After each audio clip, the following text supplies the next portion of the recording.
There is a strange, quiet moment right after a major examination ends. As the student steps into the glaring daylight, they are tallying the private arithmetic of every mistake remembered too late. Internally, they are processing a collision of feelings. They feel physical relief that it's over, immediate exhaustion from the adrenaline drop, and uncertainty about what comes next. Then, the silence breaks.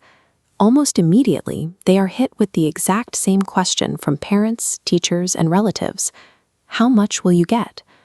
Adults usually ask this out of genuine curiosity, pride, or their own economic anxieties about the child's future. But repeated over and over, the teenager begins to hear a very different translation. Tell us what number you are. By making grades the absolute center of our conversations, we accidentally replace genuine emotional connection with data collection. We end up teaching young people that their sense of belonging depends entirely on producing a percentage. We gravitate toward marks because they feel objective. In a highly competitive world with scarce opportunities, a numerical grade is a highly efficient metric that lets adults compare one student to thousands of others in a single glance. Contrast that with actually asking a teenager how they are doing. That process is ambiguous. It's slow. It requires sitting down, parsing through deflections, and actively listening to a complicated answer. The tragedy here is that efficiency turns the child into highly visible data, while rendering them totally invisible as a human being. The measurement tool morphs into an identity system. There is a widespread assumption among adults that high academic performance equals a well-adjusted student. We see the A on the report card and assume their mental health is perfectly fine. In reality, high-achieving students frequently develop a dangerous coping mechanism. They convert their distress directly into academic output. They study obsessively because controlling the textbook is the only way they know how to manage their anxiety. Because they lack the vocabulary to explain this dynamic, the body takes the hit. The pressure manifests physically as chronic sleep loss, digestive issues, and a deep, continuous exhaustion that they quietly push through. Adults see a student who completes their work and doesn't complain, and we call them mature.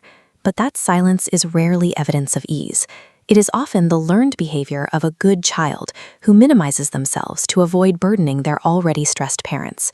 This is an animated chart summarizing a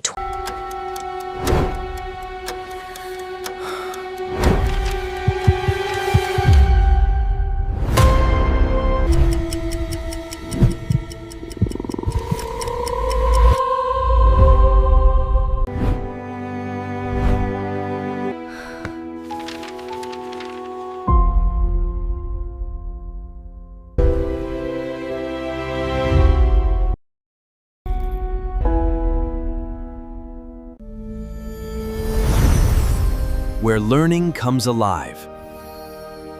Master your world with Wise Bookworm. Embark on a journey from Class 5 to Class 12, where every concept comes alive, every concept visually explained.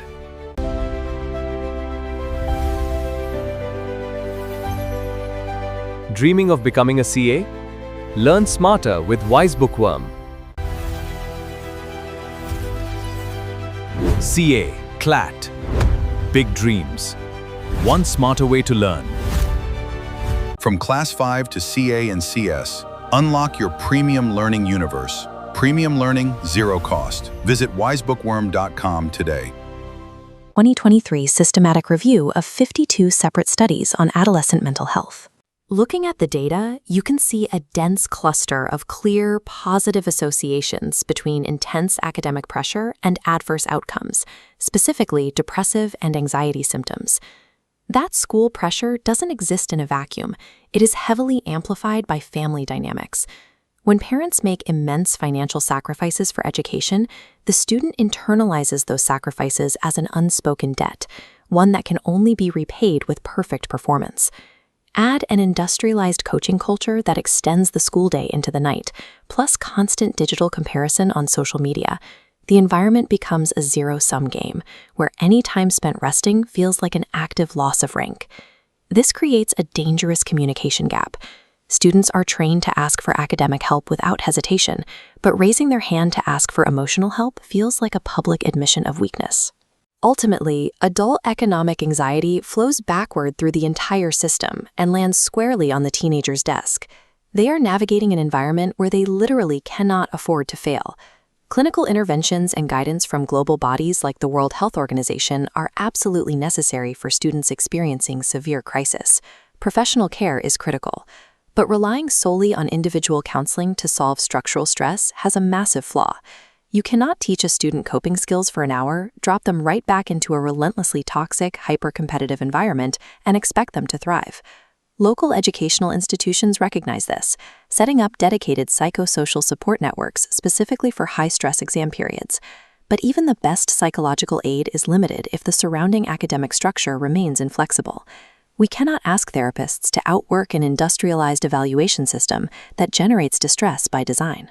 The baseline environment has to shift. The solution isn't to remove all stress from education. Productive challenges build mastery, and pretending that academic standards don't matter leaves young people unprepared for reality. The practical shift requires adults to change the sequence of how we communicate. Emotional inquiry must always precede academic judgment. Instead of asking why they lost 5 marks, ask where the material became difficult. Before asking a student what they scored, ask what they are carrying. The ultimate goal is simple.